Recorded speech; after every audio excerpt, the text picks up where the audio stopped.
everybody, David here again. I've got another exciting video because the Power Platform just continues to get better and better and better. Today I want to talk to you about some new capabilities. I'm coining it as data mesh because technically it is a data mesh capability. It's not being marketed by Microsoft as such. Who knows, maybe they will in the future. But in any event, it's essentially a decentralized version or decentralized capabilities being brought into Microsoft Dataverse with the use of virtual tables. You see, Dataverse can have tables locally, as you know, with all of the fabulous benefits that come from Dataverse, but now with the ability to easily, and this is the key word, easily add external data from additional separated data sources and having that table appear as a virtual table inside a Dataverse so that you can write Power BI reports, you can create applications, you can use it in Power Virtual Agents.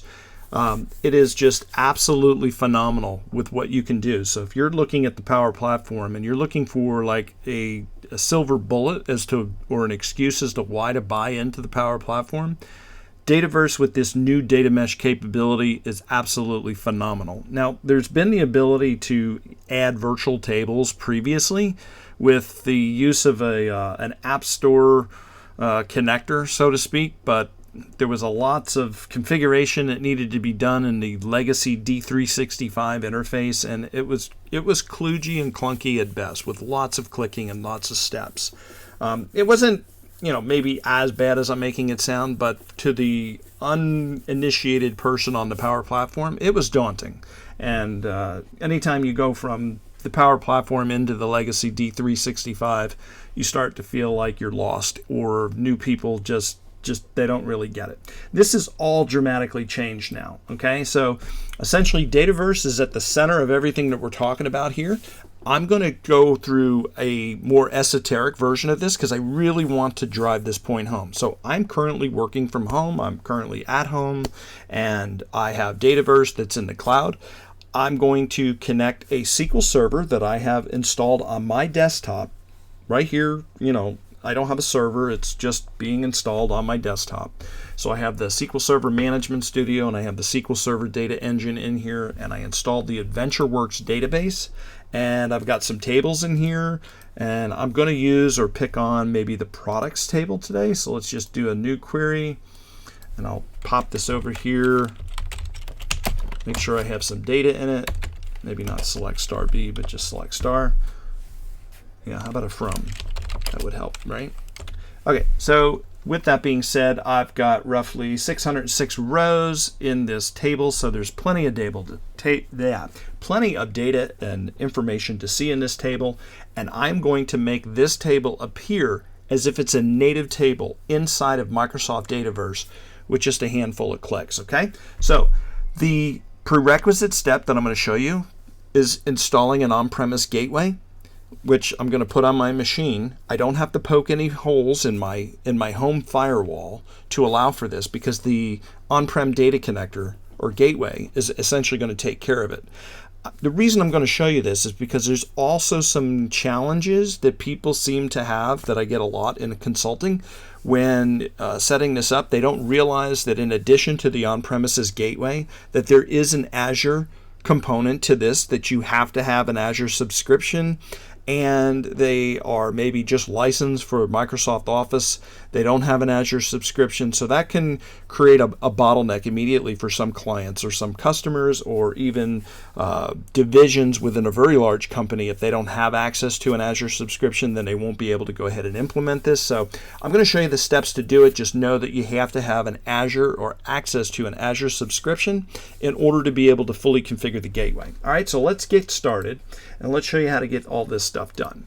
So first thing I'm going to do is go over to the make.powerapps.com experience. That is very important because we're going to change this URL to get to a preview feature for doing these virtual tables, but I just wanted to show you essentially what's coming here. So let me go ahead and log in here to my little lab that I've got here for the purposes of doing a lot of these videos.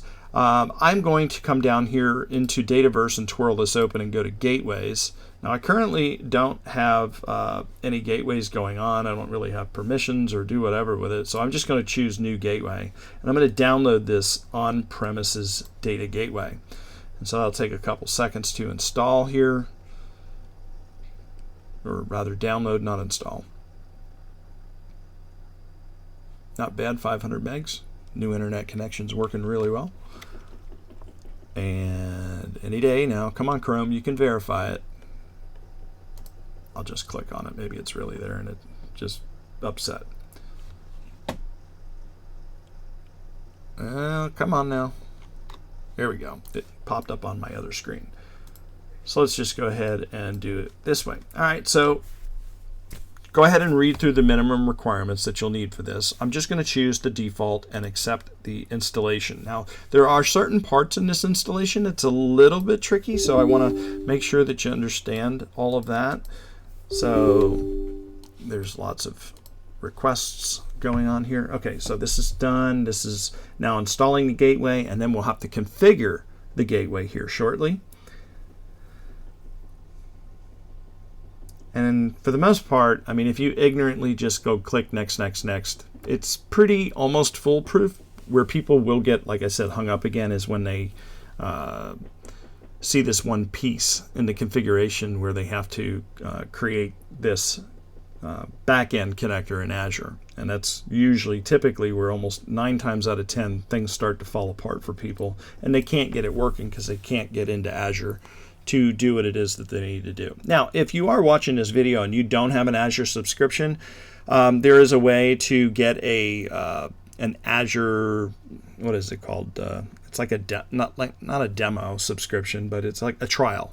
And I believe they give you like $200 or $250. At least that's the way it used to be. I haven't checked in on it lately, but bottom line is you can usually get into some kind of trial.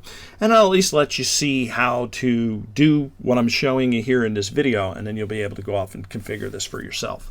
And then hopefully, with any luck, if you want to configure this now moving forward, you can make all of the purchase of the correct licensing and subscriptions, and you'll be able to go on about your way. Boy, this is really taking a lot longer to install than I thought. I'm going to pause the video just so that we don't have to wait any more unnecessarily.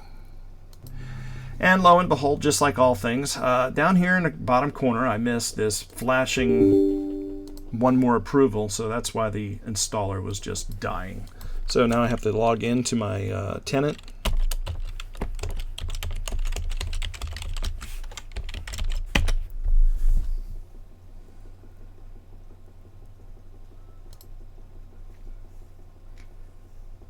Okay, so I want to register a new gateway on this computer.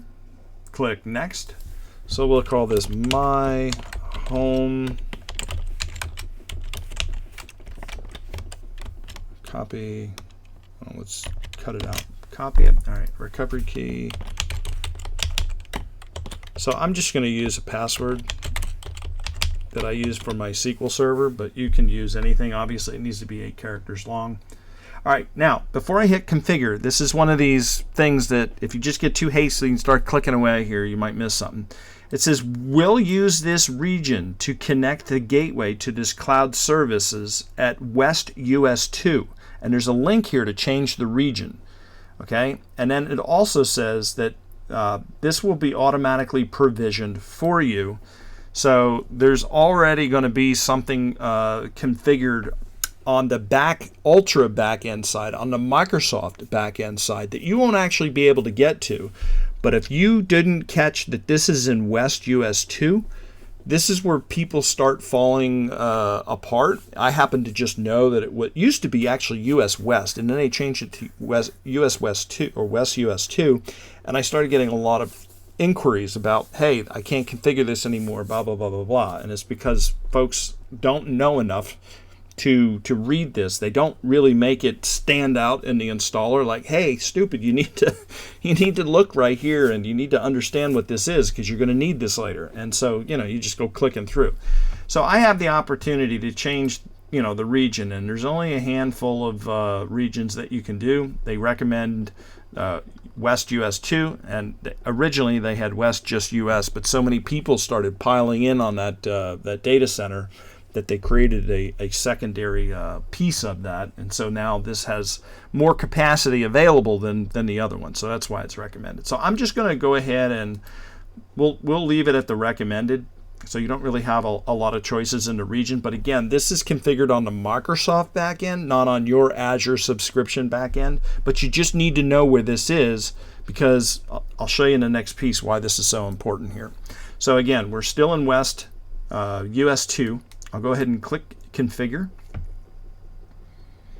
And there are gateway clusters that you can do for failovers. Let's just say you had let's just say depending on how your SQL Server was set up and you had clusters and stuff, you had to put gateways on other areas and you could cluster that as well. So that's really super ultra advanced, and we're not going to get into any of that here. Let's see here. I want to read through all of this. Okay, so here we are, right? And here it is again, just to let you know. But again, I don't know why people seem to miss this at this point. Again, it's not really clear that you need to understand or know this, but you do. And here's why, and here's where it applies. All right, so, oh shoot, I logged into the wrong one. No, get away, go. Let's do this again. One more time, probably already logged in. Nope, good. All right, get back in my lab. Okay, so for the resource group, we'll pick this one and see this region. Watch what happens. I'm going to give it the name that I had earlier. I'll just call it my gateway at home. I think that's what I had earlier. Well, here we go, my home gateway. And here's the region. It defaults. I'm not going to change it because it's there. And most people do this as well. They don't change it. And then it says installation name. And they click on this download. You see this? No items available. So what is actually happening is it's going into the Microsoft backend and it's trying to find the name of the gateway that you provided during the setup. But if you don't provide and select the correct region first, that's optioned at the below, the option below simply doesn't appear for you. Now watch, because I chose the correct region. Remember I showed you why this is so important? This is why. Now when I click the drop down, now I can see my gateway and I can get access to it. And this is where everybody gets hung up. So just take special note. This is why it happens. This is what you do to fix it. Okay? So with that being said, really all you have to do is just hit review and create. And the validation is passed, so we're good. Just hit create again. And now it'll go ahead and do its deploy. It doesn't really take that long to deploy. It says deployment in progress, and it usually takes, there we go. So see, it's already succeeded. So with that being said, let's pop back over here and let's refresh this screen now. And I should have this gateway showing up here. And there it is, my home gateway. Okay, that's really good. Now let's see here on the ISV Labs, let's come over here to connectors, or connections rather. And I don't have anything, so let's create a connection. And let's search for SQL. Here we go, SQL Server. So let's use SQL Server authentication. I'll just, because this is my lab, let's the database name. SQL database name. SQL Server name. Okay, so SQL Server name is going to be this. Okay, so right here, this is my SQL Server name. So it's Area 51. So this is what I have to put here. Okay, so that's where you get the information if you're not sure. It's essentially your computer name. And then the username is SA, and then I'll put in my lab password. And now I get to choose my gateway, my home gateway. And with any luck,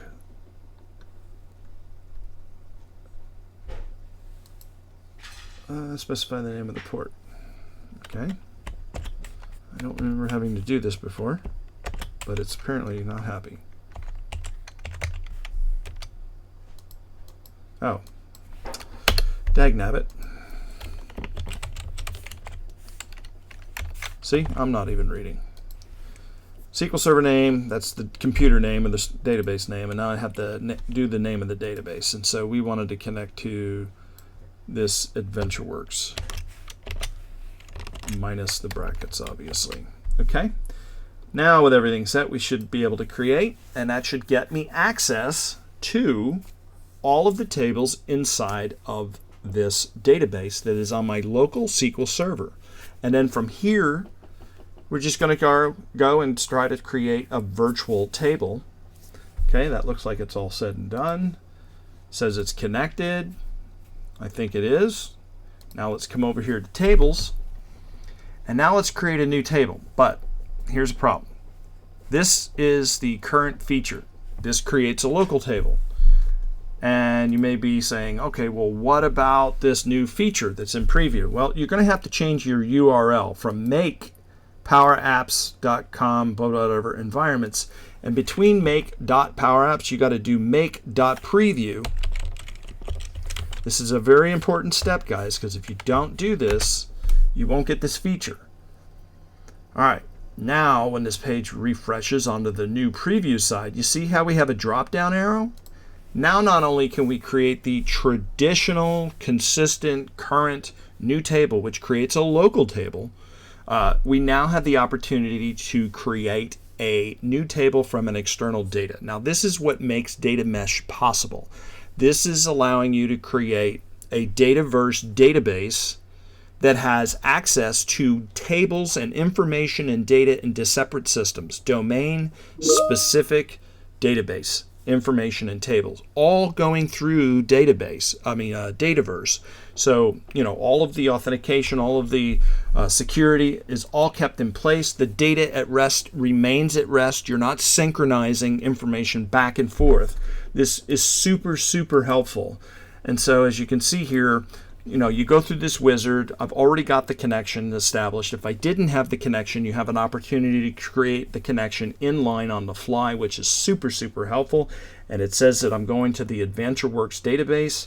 Area 51, I could create another connector that would connect, say, to another database on this system. So right now this is AdventureWorks. I got CMA sample and this USVI database. So in any event, I could create additional connectors to connect to those databases on this same server. I could have a plethora of different servers on the backside. And as long as you can use the gateway, you go through the gateway, it doesn't matter where this stuff lives, in the cloud, in a data center, in your home, in a local on-prem, whatever. This is why this data mesh technology is absolutely so cool. All right, so now it says what tables. Now, this table list is essentially what you're seeing over here. All of my tables from here are the same. Now we want to do this dim product one, okay? So let's go over here and find dim product. Here's dim product. Next, we'll just call this also dim product just to try to keep things consistent, and it does this automatically for me. Now this is a really cool part here, right? So this is some Dataverse virtualization grooming, so to speak. So this will allow us to kind of, make everything the way that it needs to be. So here's the display name, and here's the back-end schema name. So the display name is essentially what you're going to use in the database GUI. So if you're the system administrator for Dataverse, allowing app makers to try to get to the data, this might not be very good. You want to go through and make it really good human readable form, right? So that it shows up. And this will also be important when you're creating applications downstream as labels. In certain use cases where you're using wizards, will pick up on the display name and it will show that in conjunction. So if you take a little time here now on the back end, your end users will then have an excellent time of trying to do what it is that they do best, which is make fantastic products for your organization in the most expedient way possible. So unfortunately, this is a one-time setup, but a little bit of time here, one time by you doing this, will save countless of repetitive use cases where multiple people, or even if it's just you, one person having to do this later in the app as you use this table or consume this table. It's also a problem in reports, pretty much anywhere and everywhere that you consume this. So anyway, I'm going to stop here because this is a video. And I'll just go ahead and choose next. And at this point, it's saying, hey, let's review and finish this. this is the external data source. And this is what it's going to look like once we've got it inside of Dataverse. It's going to appear as if it's a local table, but it's not. It's actually using the data on the back end. Now, here's a negative thing, and I want you to be aware of this. Everybody in this new day and age loves all this wonderful technology, but very few people have the background that I have in either security and or doing fault-tolerant type of style configurations or cloud configurations. So you always want to think about what can go wrong and what can break. Because with all these microservices and all these wonderful things being virtualized, you have to understand the dependency on the system as a whole. You're assuming that this thing is going to persist on every endpoint or every virtual table. So with lots of power comes a lot of responsibility, and the responsibility is going to lie to you to make sure that you have fault tolerance and clustering and all these other things. That's why I kind of said what I said earlier. So does this work? Absolutely. When you get ready to use this in a high scalability or a high production volume, you need to think about, these more advanced features. Getting it set up simply is one thing, but this is only the first half of it. At some point, you're going to inevitably come up against something where the internet connection in my home breaks, which then potentially means my app or my report breaks because this data is at rest here at home. It's not out there in Microsoft. It's not literally in Dataverse. So in these use cases, I want you to consider maybe going with the current data flows of ingesting the data to overcome some lack of skills that you may have, or lack of budget that you may have to afford additional licensing to do the clustering, essentially to do it right. You know what I'm saying? So sometimes we have to just pick with what we have in the best use case and make the justifications, and then still have kind of a plan that, if this scenario plays out, then we can do this. But it all comes with the foresight and the knowledge of, hey, let me look 5 months, 5 years, 3 months, 3 years, whatever, down the road and try to see if something's going to break, what can go wrong, and then document that so that, if, excuse the expletive, shit hits the fan, then you know exactly, hey, listen, we accounted for this, and you can explain this to your management or senior management. We knew this was a risk, we knew it, whatever, and there's a plan for it, and here's how we go. And at that point, if it's a budgetary issue, all of a sudden when some major outage comes of a system that is being highly used, the ROI becomes super justified because now the system is down, the people are down, and so the licensing that could have been used to avoid this problem to mitigate it now becomes, secondary, and getting that budget approved later as a reaction is unfortunately and sadly easier than going to management and say, hey, I need to do this project. The project is going to cost X, and they have a freaking fit because because why is this project so big? And then essentially the project gets canned, right? And so then you don't get the opportunity to build really cool, fantastic stuff and get the user uptake. So it is a justification. There's always ROI and everything. So just please keep that in mind as you guys move forward. All right, so with that being said, I'm going to go ahead and click finish, and we're going to go finish this now that I'm done with my soapbox. But it is good information to have, and it is something that does happen in the real world scenario. I've been doing this for a little over 30 years in IT, and I've seen all kinds of things happen from the front side, the back side, and everything in between, essentially. All right, so this virtual tables usually takes, 2 to 5 minutes, depending on the complexity. I'm going to pause the video just because the video is already too long. Okay, guys, so we've got the table here done, and it is finished importing, and we see that we now have a dim product table. The way that this works is essentially only pulls up the primary alternate key here, so it does its own thing. So you will have to go into here and pick, say, for example, dim product, end date, finished goods flag. That's good enough, right? So we'll leave it as such. And as a result of this, it should start to pull in the data, and there it goes. Okay, so we've got the dim product, which is essentially a GUID. we've got this end date, and then we've got these Boolean flags. So as you can see, the information and the data is there. Now there is some, to get back quickly on the soapbox but not go too deep, is essentially you need to be also cognizant of latency and speed. So you'll want to test your apps, you'll want to test your reports, and make sure that the latency, and run a couple scenarios throughout the day to make sure that the load times are discoverable and the latencies are discoverable. If you're using, say for example, making a Power App, inside of the Power App Studio is really good. There is a test studio rather. There's a way of checking latency and how long it takes to make calls to data sets and databases. So use these type of tools to at least document, set baselines, let support know what the baselines are. So when support calls come in, somebody's complaining, hey, this is super slow, then you can train your support staff to run through a test studio scenario. I have a couple videos up on YouTube with regards to Test Studio, and also getting your frontline help desk involved. So this is a great use case for that, because you can have them triage and mitigate and not send complaints through that are unnecessary. So with that being said, this is it. This is how you create a virtual table. So for example, let's just go ahead and try to go to apps here. Let's see if we can do new app. We'll do a Canvas app. I don't know why that didn't work there. Come on, new Canvas app.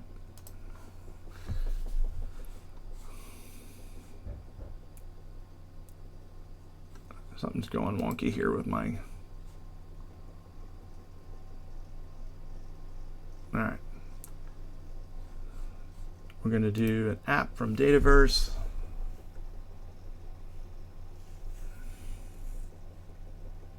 I did choose Dataverse, did I not? Start from Dataverse. Start from Dataverse table, yeah.